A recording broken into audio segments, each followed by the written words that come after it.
trains, we got automobiles, we got space shuttles. We can even make money. So, we don't need you. So God goes over to the guy and he says, can you make man out of dirt? And the guy thinks about it and he says, yeah, I think I can. So he gets some dirt, the guy gets some dirt, and he starts shaping and molding and creating this beautiful man. He looks at the guy, and the guy starts to bend down, and he puts his hands in the dirt. And God says, wait, go get your own dirt. Can you do that? Can you go get your own dirt? The point is that we don't all have it covered. There's something else going on behind the scenes, something that we don't know about, something that we don't see. And it's there all the time, helping us, pushing us. Okay, it's not always good, right? Because we know bad things happen to good people. But it's how we react to those things, which makes all the difference in the world. So, a lot of people ask me, are you going to do a PowerPoint in your presentation today? So, I thought about it and I said, no, I think I'll just tell them a story. So, I'm home practicing with my son. So, that's why I listen to all my stuff. My son and my cat, they have to listen to my stuff. So, I say to him, can I tell you a story? And he's like, I don't know, how long is it going to take? But I'm not going to keep you there long. I promise I'm not going to keep you there long. So, in 2003, I had a baby. So, I'm on maternity leave, and I'm looking at a job that I don't want to go back to. And I'm looking at an uncertain future. But I have this baby. So, somebody comes up to me and they say, I heard of this organization, they're hiring. Why don't you go there and apply? So I did. I go there and I apply for this job and I get it. It wasn't the position I applied for. But I had this baby that I had to take care of. So I take the job. So I'm working this position, and about 3-4 months in, I see this flyer. And this flyer says, we're going to be doing a leadership program. And I'm like, yeah, I want to do that. I want to be a leader. So I take this flyer to my employer, and I say to my employer, I want to do this thing. I want to go to this program. Well, my employer says, we don't really think this has anything to do with your position. So I was denied. I go home that night, and I think about it. I take the flyer back to my employer. I said, you know what? I really want to do this. I really want to do this thing. How about this? How about if you don't have to pay me on the day of that program? I use my own money to get there. I won't charge you mileage or anything like that. You don't have to pay for anything. Just give me the day off. So they said, okay, you can go. So I do it. I go to this program. It is great. I learned all these wonderful skills. Before the program is over, they charge us with going into the community and doing something. So I decided I want to do a publishing project. I want to have a magazine that is going to show siblings of people who have brothers and sisters with disabilities. But I didn't know how to do it. So I started reading all these books on publishing and entrepreneurship and how do you do this thing. One of the authors that I read said, go back to your employer. Maybe they know how to do it. So I do. So I go back to my employer and I say, I want to do this thing. I want to publish this magazine. Do you know any publishers or anywhere I can get any funding to do this thing? And so my employer says, no, I don't. So basically, that dream of doing that publication died. It died right there. And I just started working. And by the way, that program that I was in was C2P2. Was C2P2. Yeah. That's a program from Temple Institute of Disabilities. So I didn't really think about doing that anymore, and I just worked. So went on and I moved from that position to another position in an organization. And finally, I got to the position that I really wanted, the position I had applied for in the first place, which was advocacy. So I became an advocate. Well, at this time, the organization was bringing people out of institutions, and they were bringing them into the community. So I got this case where this young man was going to go into a CLA, community living arrangement. I went and met him. At the time, he was able to walk and talk. And so he told me that he wanted to go home. And when he told me that, it just really resonated in me. So I went back to my employer, and I said, you know, this young man doesn't want to go to a community living arrangement. He wants to go home. I think we really should advocate for him going home. They said, no, I think he really should go to the CLA. So I said, okay.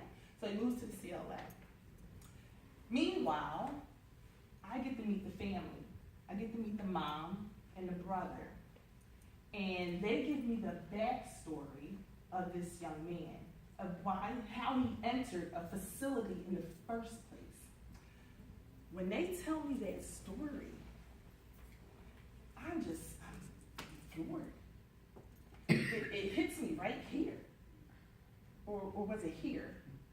I don't remember, but remember, I'm telling the story to my son. So I said to my son, I say, when I say it hit me here, do you know what I'm talking about? He says, your heart? I said, yeah, it hit me in the heart. I said, what about when I say here? What does that mean? He says, your liver? I'm like, okay. All right, you need some work to do. No, my gut. It hit me in my gut, right? So, you know, I got this story, and I'm in a trance. I'm motivated. I have to get this guy home. He has to get home. So I continue advocating for him. Well, the provider is not very happy with that. So the provider talks to my employer and says, you know what, I think we need to take her off the case. So they do. They take him off the case. And eventually, I'm actually let go. So I'm out. But in the meantime, when all of that was happening, my employer came to me and asked me if I wanted to start a support group. So I did. I started a support group there, and it was in the evenings. It was called the Pennsylvania Sibling Support Group. So when this thing happened to me, which I call paradigm shift, y'all know what paradigm shift is, right? It's a fancy word for change. Change. So this change happened, and I went to my support group. I ran to him, and I told him, I don't have a job anymore. What am I going to do? So we started brainstorming and talking. We said, why don't we turn the group into a nonprofit? Why don't we become a 501c3? And that is how the Pennsylvania Sibling Support Network Incorporated started. But that's not what I came here to tell you today. That's not why I'm here. What I came here to tell you today is where the Pennsylvania Sibling Support Network is going and what we're going to do. Because that young man who wanted to go home, guess who became our first client as a new 501c3? That young man and his family, his mom and his brother. So she decided, I want to go for guardianship. I think that's the only way I'm going to get my son home. So she goes for guardianship. She gets a lawyer, she has an advocate, her brother, her son, and herself. She goes to court. 5 people on her side. Well, the provider contested it. On his side, he had 5 lawyers. Or was it 10? I don't know. I lost count. There were so many people on the other side, people were looking for seats. They won their case. The judge granted guardianship to the provider. Meanwhile, the young man was losing weight, regressing, wasn't talking or walking anymore, and he had unexplained injuries. So For the next 2 years, he lived in CLA.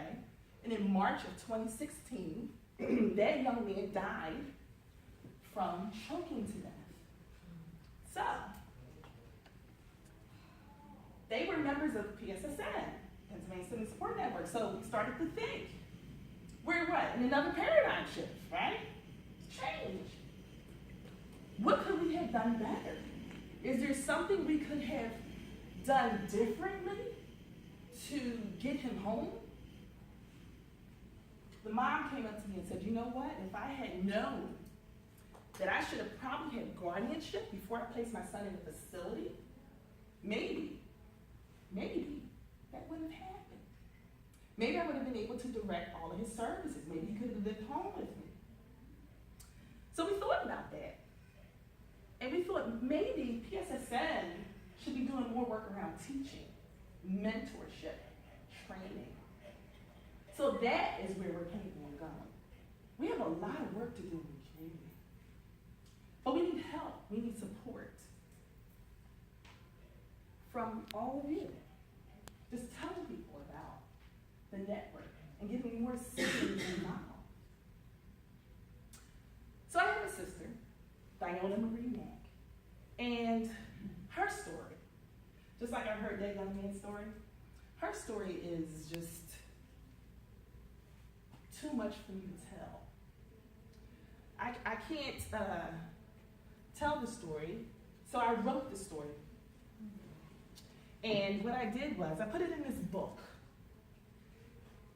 Create and Build a Successful Organization. Diona's story is in here because it's part of the whole foundation of everything that I do. I wrote that book 4 years ago. I had no idea I'd be here.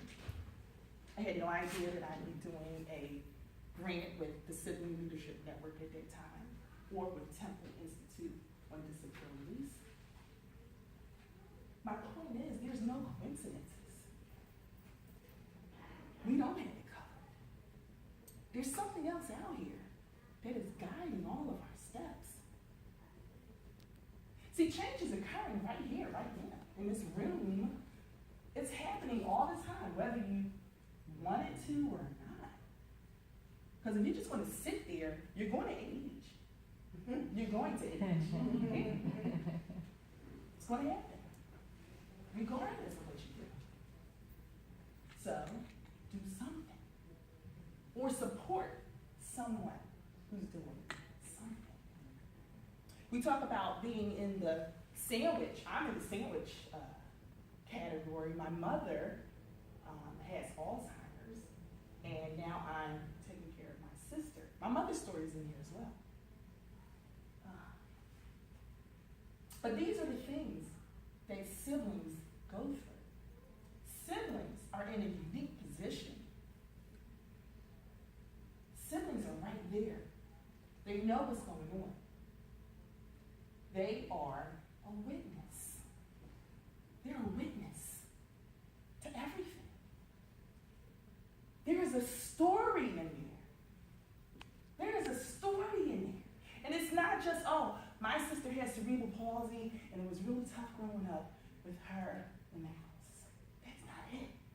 There is a story in there. And that is what Pennsylvania Sibling Support Network wants to do. We want to bring all of those stories out. We are on the hunt. We are seeking siblings because they're out there. But they don't always want to come forward for whatever reason it is. It's tough. It's hard because we want to live our life. But we have to figure out how can we do that thing that we want to do and still be a sibling to someone who needs us, who needs their story to be told. Fate talks to the warrior and says, you can't withstand the storm. But the warrior